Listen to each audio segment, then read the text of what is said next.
Hello kids, how are you? I hope you all are fine.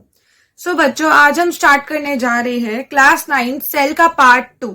I hope आप सब लोग part 1 को अच्छे से देख कर आए होंगे। आप सबने नोट्स को बहुत अच्छे से लर्न कर लिया होगा। Okay, now we are going to start our part 2। So देखो मेरे बच्चों, बहुत आसान है। हमने पिछली क्लास में सेल चैप्टर को स्टार्ट कर दिया था और सेल के बारे में बहुत सारी चीजें भी पढ़ी थी। ठीक है, सपोज ये आपका सेल है। अब जो सेल होता है वो एक बाउंड्री से सराउंडेड होता है। क्या इतनी बात क्लियर है? आप सबको पता है हर एक चीज एक बाउंड्री से सराउंडेड होती है। आपकी बॉडी भी आपकी स्किन से सराउंडेड है। वैसे ही आपका जो सेल होता है वो एक बाउंड्री से सराउंडेड होता है और उस बाउंड्री को हम क्या कहते हैं? Cell membrane. क्या कहते हैं हम उस बाउंड्री को? सेल मेम्ब्रेन या फिर plasma membrane. Is it clear? अब अगर ये सेल है, suppose this is a cell. देखो, अगर ये सेल है तो इसकी जो बाउंड्री है इसको मैं क्या कहूंगी? सेल मेम्ब्रेन या फिर प्लाज्मा मेम्ब्रेन। ओके, दूसरी बात, ये जो सेल मेम्ब्रेन या फिर प्लाज्मा मेम्ब्रेन होती है ये एक सेल को सराउंडिंग से सेपरेट करती है। क्लियर? सेल को सराउंडिंग से सेपरेट करने वाली सेल मेम्ब्रेन है। साइटोप्लाज्म को, जो सेल के अंदर प्रेजेंट फ्लूइड स्ट्रक्चर है जिसको हम साइटोप्लाज्म कहते हैं, सो साइटोप्लाज्म को सराउंडिंग से सेपरेट करने वाली भी सेल मेम्ब्रेन है। ओके, अब ये जो सेल मेम्ब्रेन होती है ये सेलेक्टिवली परमिएबल होती है। सेलेक्टिवली परमिएबल का क्या मतलब है? सेलेक्ट का मतलब तो सबको पता होगा कि ये चीजों को चुनती है। परमिएबल मतलब परमिट करती है कि कौन इसके अंदर जाएगा और कौन नहीं जाएगा। जो भी हम खाते हैं, फूड, आपका वाटर तो हम पीते हैं। तो जो भी हम खाते पीते हैं या फिर बैक्टीरिया हो गया, वायरस हो गया, सो ये जो सेल मेम्ब्रेन होती है ये बैक्टीरिया को कंट्रोल करती है, अपने अंदर जाने से रोकती है और ये परमिट करती है कुछ ही सब्सटेंस को जो इसके अंदर जा पाते हैं। Okay, so cell membrane is selectively permeable. It means it will select certain substances to go through it to enter into the cell. Is it clear? तीसरी बात, ये जो आपकी सेल मेम्ब्रेन होती है ये बनती किससे है? हाँ मेरे बच्चों, ये किससे बनती है? जल्दी बता दीजिए, टेल मी फास्ट। आपकी सेल मेम्ब्रेन प्रोटीन और लिपिड से मिलकर बनती है। लिपिड्स क्या होती है मैम? हमें तो पता ही नहीं है। सो बच्चों, लिपिड्स मीन्स फैट। हाँ, जो आपकी सेल मेम्ब्रेन होती है वो लिपिड और फैट से मिलकर बनती है। जो लिपिड्स की बाई लेयर होती है, मतलब लिपिड्स की 2 लेयर प्रेजेंट होती है और प्रोटीन की 1 लेयर प्रेजेंट होती है। सो अगर ये लिपिड है, ये भी लिपिड है, तो मेरे 2 लिपिड की लेयर के बीच में प्रोटीन की लेयर आ जाती है। इसी प्रकार से हमारी सेल मेम्ब्रेन का फॉर्मेशन होता है। Is it clear? अब हम स्टार्ट करते हैं अपने नोट्स को। बिल्कुल सेम चीज लिखी है, फटाफट से पढ़ेंगे और सेल मेम्ब्रेन को खत्म कर देंगे। देखो बच्चों, सेल मेम्ब्रेन या फिर प्लाज्मा मेम्ब्रेन। क्वेश्चन आ जाए प्लाज्मा मेम्ब्रेन के फीचर्स बताओ, तब भी सेल मेम्ब्रेन के बताना। सेल मेम्ब्रेन के फीचर्स बताओ, तब भी सेल मेम्ब्रेन के बताना, because both are same. Now plasma membrane is selectively permeable. Plasma membrane क्या होती है? सेलेक्टिवली परमिएबल होती है इन नेचर। ठीक है, नेचर में वो कैसी होती है? Selectively permeable. इसका क्या मतलब होता है? It means it will allow और permit the entry and exit of certain material in and out of the cell. Is it clear? So जो हमारी प्लाज्मा मेम्ब्रेन होगी वो सिर्फ कुछ ही मटेरियल को हमारे सेल के अंदर आने देगी और जो बेकार से मटेरियल्स है उसको हमारे सेल के अंदर आने ही नहीं देगी। नाउ जो सेल मेम्ब्रेन होती है उसको हम प्लाज्मा मेम्ब्रेन भी कहते हैं और प्लाज्म लेमा भी कहते हैं। Is it clear?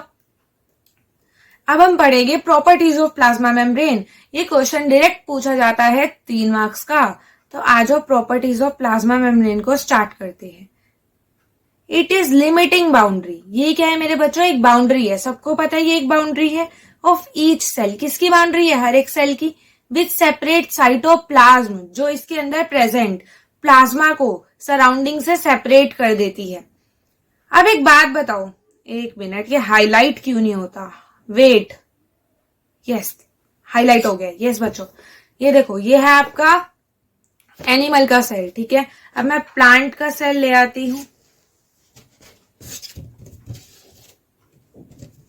1 मिनट। सो ये मैं ले आई आपके प्लांट का सेल।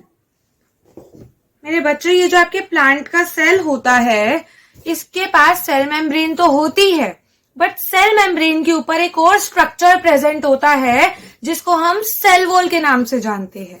ठीक है, सो हमारे प्लांट सेल के पास सेल मेम्ब्रेन के ऊपर एक और स्ट्रक्चर होता है जिसको हम सेल वॉल कहते हैं। So this is your plant cell. I know ये आपको बहुत बड़ा लग रहा होगा, बट होते हैं बहुत छोटे हैं। ओके, ये माइक्रोस्कोपिक होते हैं। सिंस हमको इसको समझना है, पढ़ना है, इसलिए मैं आपको मैक्रोस्कोपिक दिखा रही हूँ। सो ये है आपका प्लांट का सेल। इसकी जो बाहर वाली लेयर होगी दैट इज सेल वॉल, और सेल वॉल के अंदर जो प्रेजेंट होगी that is cell membrane. So cell membrane plant में भी है और एनिमल में भी है। सेल मेम्ब्रेन प्लांट और एनिमल सेल दोनों के अंदर प्रेजेंट होती है, वेयर ए सेल वॉल सिर्फ प्लांट सेल के अंदर प्रेजेंट होती है। ठीक है मेरे बच्चों। सो अब हम नेक्स्ट पॉइंट पढ़ते हैं। It is found in both plant and animal cell. Is it clear? Animal cell. Now it is outer most covering of a cell. भाई ये तो आपको पता ही है, आउटर मोस्ट कवरिंग है ये सेल की in case of animal and lie below the cell wall in case of plant as per the liquid model of plasma membrane. ठीक है, अब ये प्लाज्मा मेम्ब्रेन को डिस्कवर करने वाले 2 साइंटिस्ट थे, अब हम उसके बारे में पढ़ेंगे। सबसे पहले ये जान लेते हैं कि हमारी जो प्लाज्मा मेम्ब्रेन होती है वो बनती किससे है। प्रोटीन से बनती है और लिपिड से बनती है। ये अभी अभी मैं आपको समझा कर आई हूँ। जो हमारी प्रोटीन की लेयर होती है वो लिपिड की 2 लेयर के बीच में प्रेजेंट होती है। प्रोटीन की लेयर लिपिड्स की 2 लेयर के बीच में प्रेजेंट होगी। सो ये 2 लेयर ऑफ लिपिड है, this is known as bilayer of lipid, और इन दोनों के बीच में जो लेयर होगी that is protein layer. Is it clear? अब हमारे पास आ जाते हैं सिंगर एंड निकोलसन। जो आपके सिंगर और निकोलसन थे, इन्होंने ही फ्लूइड मोज़ेक मॉडल दिया था। कौन सा मॉडल दिया था? फ्लूइड मोज़ेक मॉडल या फिर by layer model of plasma membrane. ठीक है मेरे बच्चों, इन्होंने बाय लेयर मॉडल दिया था प्लाज्मा मेम्ब्रेन का। इन्होंने एक ही बात कही थी कि जो हमारी प्लाज्मा मेम्ब्रेन होगी वो लिपिड्स और प्रोटीन से मिलकर बनेगी। किससे मिलकर बनेगी? लिपिड्स एंड प्रोटीन से मिलकर बनेगी। और सिंस ये लिपिड से मिलकर बनी है, फैट से मिलकर बनी है, तो मेरे बच्चों ये फ्लेक्सिबल होगी। जैसे तुम्हारा रबड़ फ्लेक्सिबल होता है, हम उसको खींच सकते हैं, तो ये भी फ्लेक्सिबल होगी। सो निकोलसन और सिंगर ने क्या क्या कहा था? Our plasma membrane is flexible and it can be folded. मेरे बच्चों तुम इसे फोल्ड कर सकते हो, तुम इसे ब्रेक कर सकते हो, तोड़ सकते हो। अब टूटने के बाद ये जुड़ भी जाती है, जिसको हम बोलते हैं रीयूनाइट। सो जो हमारी प्लाज्मा मेम्ब्रेन होती है वो फ्लेक्सिबल होती है, फोल्ड भी हो सकती है, ब्रेक भी हो सकती है और रीयूनाइट भी हो सकती है। Now what are the functions of the plasma membrane? क्या फंक्शन होते हैं? सो प्लाज्मा मेम्ब्रेन के बारे में आएगा। सबसे पहले तो ये लिखाना है, ये आउटर मोस्ट बाउंड्री है एक सेल की, जो साइटोप्लाज्म को सराउंडिंग से सेपरेट कर रखती है। उसके अलावा ये और क्या काम करती है? It regulate the movement of the molecules inside and outside the cell. ये क्या करती है मेरे बच्चों? कोई भी मोलिक्यूल्स जो सेल के अंदर जाना चाहते हैं उनको सेल के अंदर भेज देती है परमिशन देकर, और जो सेल के बाहर आना चाहते हैं उनको सेल के बाहर ले आती है। It helps in maintaining the distinct composition of the cell. अब एक सेल के अंदर, ये सेल है, इसके अंदर एक डिस्टिंक्ट कॉम्पोजिशन प्रेजेंट है, डिस्टिंक्ट चीजें प्रेजेंट है, उनको मेंटेन करती है, सब कुछ लीक नहीं कर देती। Is it clear?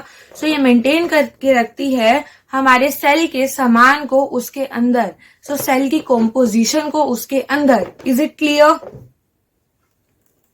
समझ आ गया? अब देखो, ये है आपका सेल। अब अगर इस सेल के अंदर मैं यहाँ पे ले आऊं आपका कोई भी सब्सटेंस, ठीक है मेरे बच्चों ध्यान से समझना, अगर मैं कोई भी सब्सटेंस ले आऊं, इसको सेल के अंदर जाना है। आपने बिस्किट खाया, अब वो बिस्किट डाइजेस्ट होने के बाद सेल के अंदर जाना चाहता है। सो ये आपका बिस्किट आया और अब ये सेल के अंदर जाना चाहता है, ठीक है, तो ये सेल के अंदर जाएगा। यहाँ पे हाई कंसंट्रेशन थी, सेल के अंदर तो बिस्किट है ही नहीं, तो ये सेल के अंदर जाएगा। सो substances that move from high concentration to the low concentration through selectively permeable membrane। एक selectively permeable membrane से पास करके जो substances high concentration से low concentration में जाते हैं उसको ही हम डिफ्यूजन कहते हैं। सो डिफ्यूजन एक ऐसी प्रोसेस है जिसके अंदर आपके सब्सटेंसेस हाई कंसंट्रेशन से लो कंसंट्रेशन में जाएंगे by passing through the selectively permeable membrane. So movement of solute, solute का क्या मतलब होता है? कोई भी सॉलिड सब्सटेंस, ठीक है, या फिर कोई भी substance in low quantity. Solute ions from region of, ये जरूर लिखना है भैया, हाई कंसंट्रेशन की रीजन से ये लो कंसंट्रेशन की रीजन में जाते हैं। हाई कंसंट्रेशन का क्या मतलब है? जहाँ पे आपके सोल्यूट या सब्सटेंस की क्वांटिटी ज्यादा है। अगर एक रूम है, एक रूम के अंदर ज्यादा क्वांटिटी है परफ्यूम की और दूसरे रूम में कम क्वांटिटी है परफ्यूम की, सो ऑब्वियसली जिस रूम में परफ्यूम की क्वांटिटी ज्यादा है वहां से परफ्यूम उस रूम में चली जाएगी जहां पे परफ्यूम की क्वांटिटी लो है। So this is known as movement of substances from high concentration to low concentration and this process is known as diffusion. Okay, this is called diffusion. क्या इसमें कोई एनर्जी लगती है? क्या आपकी बॉडी को एनर्जी देनी पड़ेगी सेल के अंदर चीजों को लाने के लिए? नहीं देनी पड़ेगी मेरे बच्चों, कोई एनर्जी नहीं लगती। It does not require any energy. Therefore, it is called passive transport. दो तरह के ट्रांसपोर्ट होते हैं, एक होता है एक्टिव ट्रांसपोर्ट जिसके अंदर एनर्जी चाहिए, एक होता है पैसिव ट्रांसपोर्ट जिसमें कोई एनर्जी नहीं चाहिए। Is it clear? अब देखो डिफ्यूजन में किसका मूवमेंट हो रहा था, जल्दी बताओ। डिफ्यूजन में किसका मूवमेंट हो रहा था? सब्सटेंसेस का। किसका मूवमेंट हो रहा था मेरे बच्चों? सब्सटेंसेस का। अगर यही मूवमेंट सब्सटेंसेस की जगह पानी का हो जाए, लिक्विड का हो जाए, तो इसको हम ऑस्मोसिस के नाम से जानते हैं। क्लियर है?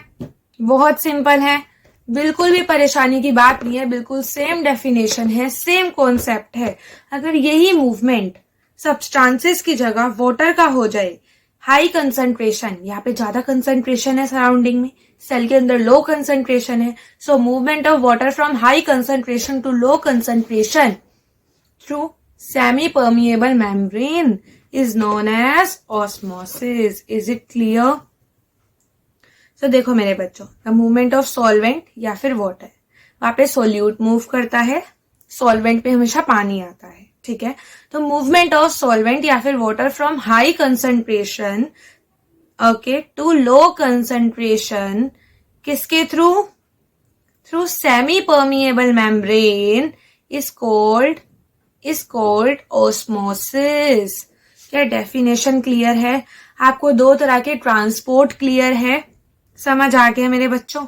सो ऑस्मोसिस भी डिफ्यूजन होता है, लेकिन वहां पे सोल्यूट का डिफ्यूजन हो रहा था और यहाँ पे सोलवेंट का डिफ्यूजन होता है, ठीक है। अगर मैं आप पानी ले आऊं तो पानी होगा सोलवेंट, और अगर मैं उसमें चीनी घोल दूं तो चीनी होगी सोल्यूट।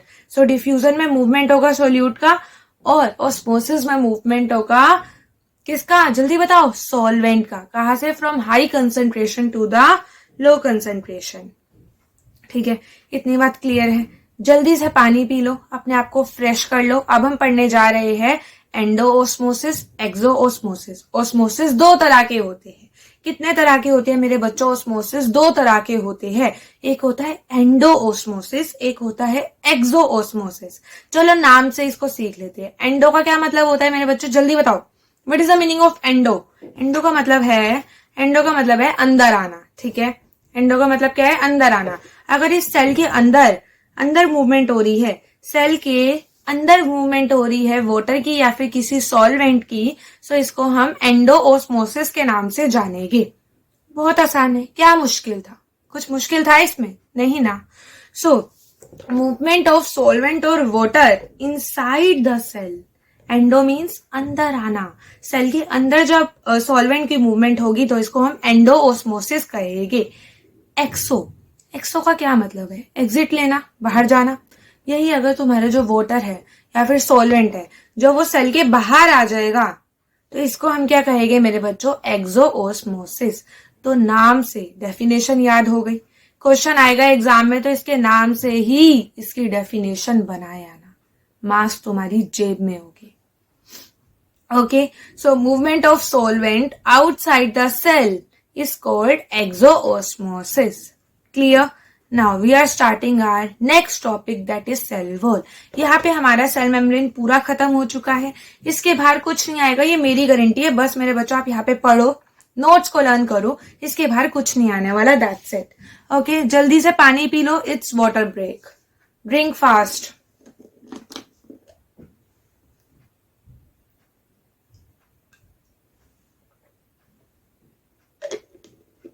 ओके, स्टार्ट करें हम नेक्स्ट टॉपिक को, that is cell wall.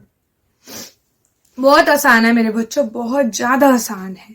Cell wall अभी अभी बताकर आई थी, सेल वॉल क्या है जल्दी बता दो फास्ट। ये तुम्हारा प्लांट सेल था, एनिमल सेल में सेल वॉल नहीं होगी, एनिमल सेल में सेल वॉल नहीं होगी, सिर्फ सेल मेम्ब्रेन होगी। लेकिन प्लांट के सेल में जो सबसे बाहर वाली लेयर होती है उसको हम सेल वॉल कहते हैं। भैया तुम तो घर में रहते हो, ठंड गर्मी हर एक जगह से तुम बच जाते हो, बट प्लांट्स तो हमेशा बाहर रहते हैं। बारिश हो, ठंड हो, गर्मी हो, इनको बचाने वाला कौन है? Cell wall. कौन बचाता है मेरे बच्चों प्लांट्स को? Cell wall. Is it clear? So cell wall सबसे बाहर वाली लेयर होती है प्लांट के अंदर, और ये एनिमल में प्रेजेंट नहीं होती। ठीक है, अब सेल वॉल में दो चीजें याद कर लो अच्छे से। जो प्लांट की सेल वॉल होती है वो सेल्यूलोज से बनती है। किससे बनती है जल्दी? सेल्यूलोज। ओके, और जो एनिमल की सेल वॉल होती है वो एनिमल के पास तो सेल वॉल ही नहीं होती। फंगाई के पास जो सेल वॉल होती है वो काइटिन से बनती है। किससे बनती है मेरे बच्चों? काइटिन से बनती है। So cell wall, it is the outer most covering of the plant cell and cell of fungi. Is it clear? Now it is absent in animal cell. अगर कोई भी बंदा आके आपसे पूछ ले, आपका दोस्त ही आके आपसे पूछ ले, भाई मेरे पास तो सेल वॉल है, उसे चाटा मार देना, बोलना कौन सी सेल वॉल है तेरे पास, तू प्लांट है क्या जो तेरे पास सेल वॉल है? सो ही इज रॉन्ग। जो सेल वॉल होती है ऑब्वियसली मेरे बच्चों वो रिजिड होती है, रिजिड होती है। ठीक है, स्ट्रॉन्ग होती है, थिक होती है एंड पोरस होती है। पोरस का क्या मतलब होता है? इसके पास पोर्स होते हैं जिसकी वजह से इसके अंदर सब्सटेंसेस आ सकते हैं और जा सकते हैं। हमारा जो सेल मेम्ब्रेन था, ये वाला सेल मेम्ब्रेन, इसकी बाउंड्री सेल मेम्ब्रेन वो लिविंग थी। क्या थी मेरे बच्चों? लिविंग थी। तुम लिविंग हो तो तुम्हारी सेल मेम्ब्रेन भी लिविंग है। लेकिन जो सेल वॉल होती है वो डेड होती है। डेड चीजें हार्ड एंड रिजिड होती है और लिविंग चीजें हार्ड एंड रिजिड नहीं होती है। क्लियर? सो ये आपकी जो सेल वॉल होती है वो रिजिड है, स्ट्रॉन्ग है, थिक है, पोरस है, नॉन लिविंग स्ट्रक्चर है। What is it? Non living structure. In plant के अंदर जो पूरी की पूरी सेल वॉल है वो किससे मिलकर बनी है? जल्दी बताओ। सेल्यूलोज से मिलकर बनी है, और हेमी सेल्यूलोज से मिलकर बनी है। एमसीक्यू का फेवरेट क्वेश्चन। फंगाई के अंदर की सेल वॉल किससे मिलकर बनी है?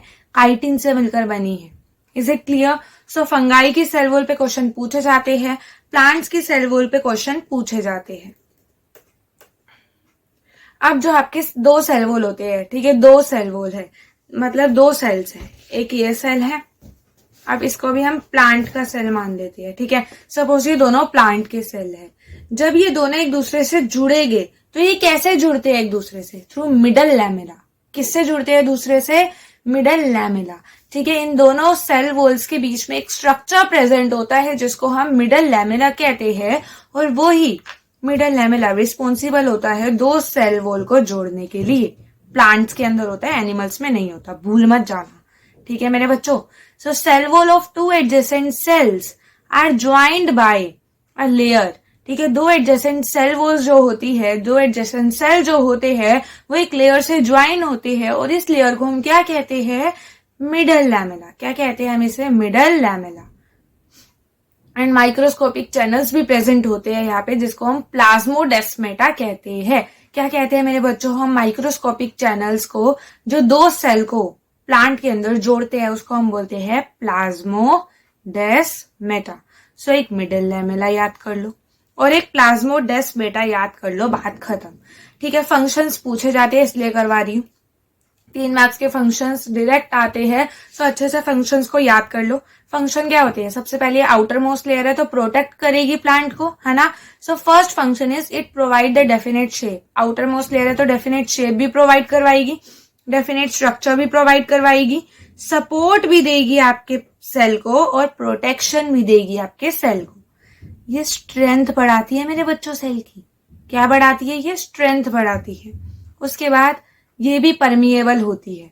ऐसा नहीं है कि सबको एंट्री दे देती है। जैसे तुम्हारे घर के बाहर गार्ड खड़ा होता है ना, कुछ लोगों को ये एंट्री देता है, वैसे ये भी परमिएबल होती है और कुछ सब्सटेंसेस को ही एंट्री देती है। And allow entry of molecules of different sizes, thus control intercellular transport. Intercellular mean cell के अंदर बाहर का ट्रांसपोर्ट को वो कंट्रोल करती है। सो फंक्शंस क्लियर है। न्यूक्लियस पर आ जाए, जल्दी बोलो मेरे बच्चों, न्यूक्लियस स्टार्ट करें।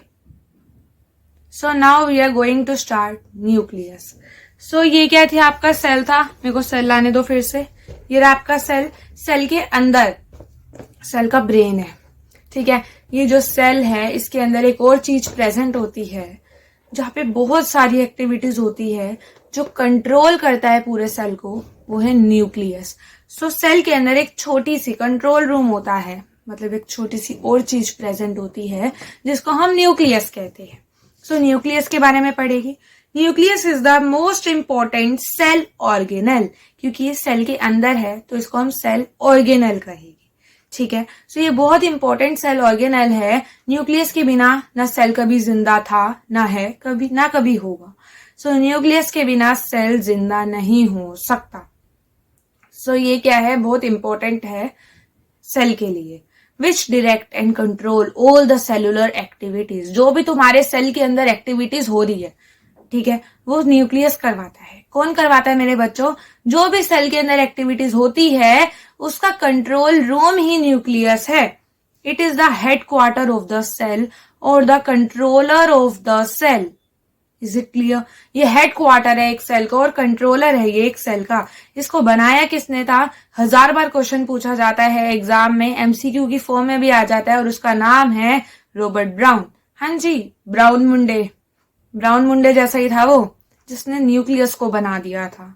ब्राउन मुंडा था वो। So I was kidding, Brown उसकी कास्ट है, ठीक है।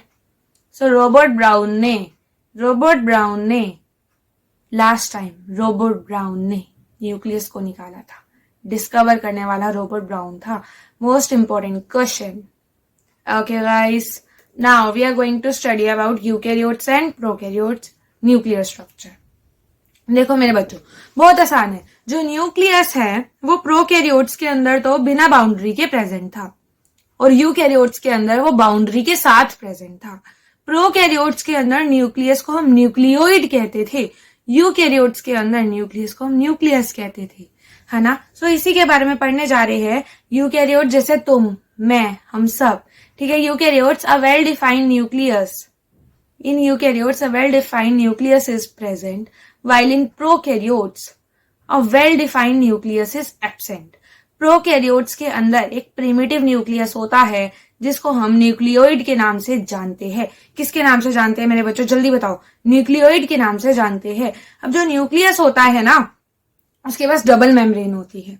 तुम्हारे भी तो डबल फेसेस है, पेरेंट्स के आगे कुछ और फ्रेंड्स के आगे कुछ और। वैसे ही जो आपका न्यूक्लियस होता है उसके पास डबल लेयर होती है। So nucleus is having double layer. So it is double layered covering substance or organelle. Okay, this is known as nuclear membrane. इसकी कवरिंग को, इसकी लेयर को ही न्यूक्लियर मेम्ब्रेन के नाम से जाना जाता है।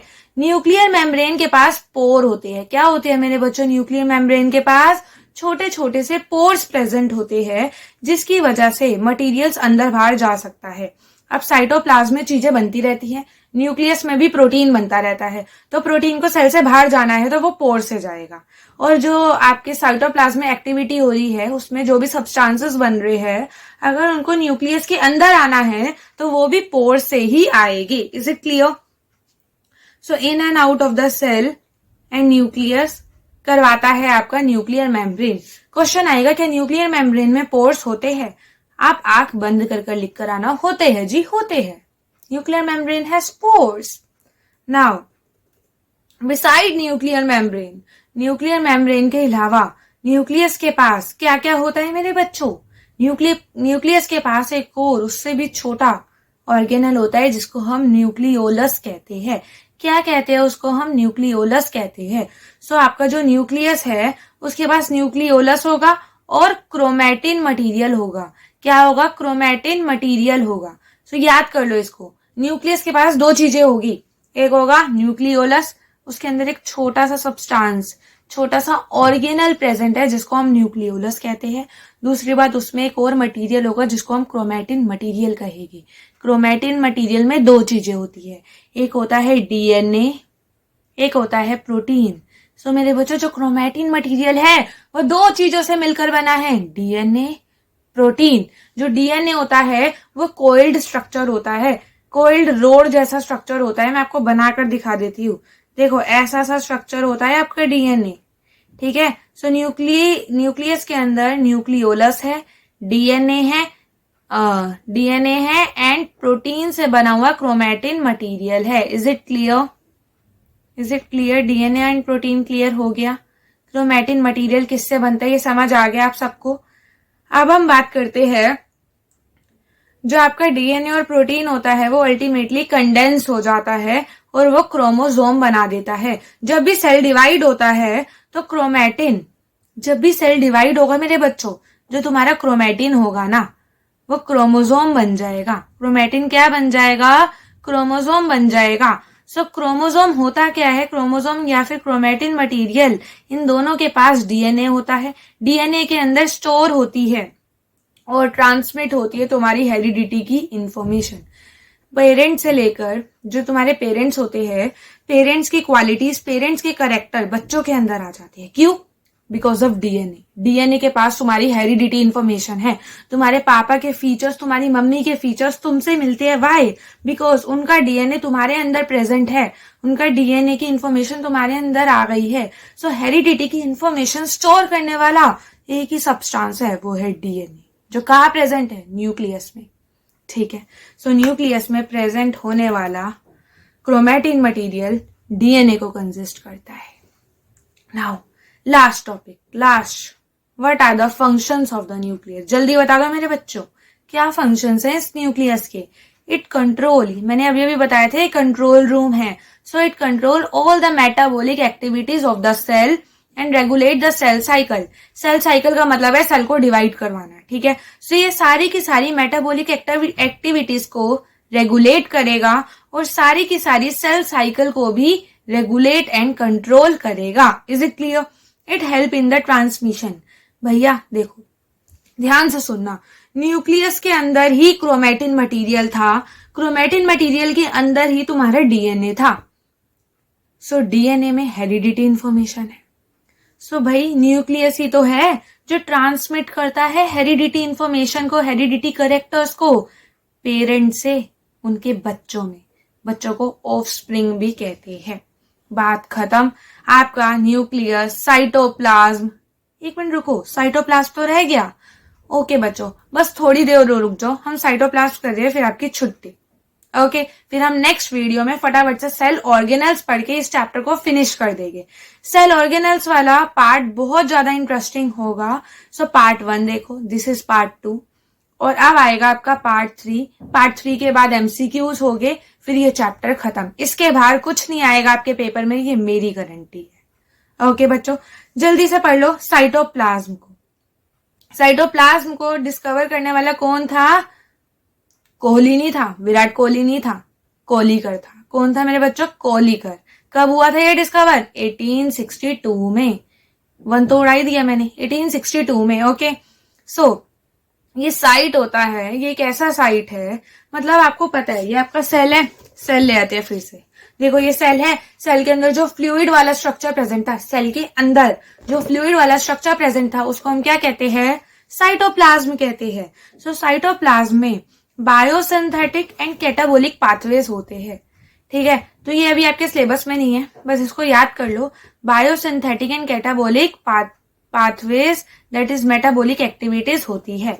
बस आपको ये याद रखना है, ये आपके सिलेबस में है नहीं, इसलिए मैं ज्यादा एक्सप्लेन करके आपको टाइम वेस्ट नहीं करना चाहती। I don't want to waste your time dear. Now आपका जो साइटोप्लाज्म होता है वो 2 हिस्सों में बट चुका है, एक है साइटोसोल, एक है सेल ऑर्गेनल्स। कितने हिस्सों में बांटा है हमने इसे? साइटोसोल और सेल ऑर्गेनल। साइटोसोल क्या होता है? जो तुम्हारा एक्वस सॉल्यूशन होता है, मतलब तुम्हारा लिक्विड वाला पोर्शन। सो साइटोसोल में तुम्हारा एक्वस सोल्यूबल पार्ट होगा, जैसे कि प्रोटीन जो साइटोस्केलेटन बनाएगी, ठीक है, इसके अंदर क्या क्या होगा ये आएगा। साइटोसोल में होता है 90% वाटर, 7% प्रोटीन, 2% कार्बोहाइड्रेट। क्या होता है मेरे बच्चों? 2% कार्बोहाइड्रेट एंड 1% आयंस। क्लियर। अगर हम बात करें साइटोप्लाज्म की, तो ये दो हिस्सों में बट चुका है। एक है साइटोसोल मतलब एक्वस पोर्शन, फ्लूइड वाला पोर्शन जिसके अंदर वाटर है, जिसके अंदर आपका प्रोटीन है और कार्बोहाइड्रेट है। उसके बाद हम बात करते हैं सेल ऑर्गेनल्स की। सेल ऑर्गेनल्स ये लिविंग पार्ट होते हैं सेल के। हाँ जी मेरे बच्चों, तुम्हारे सेल के अंदर साइटोप्लाज्म में लिविंग पार्ट्स प्रेजेंट है, जैसे एंडोस्केलेटन, माइटोकॉन्ड्रिया, ये सारे लिविंग पार्ट्स प्रेजेंट है, जिसके पास एक डेफिनेट शेप है, एक डेफिनेट स्ट्रक्चर है, एक डेफिनेट फंक्शन है, और वो बाउंड किससे हो रखे हैं? प्लाज्मा मेम्ब्रेन से।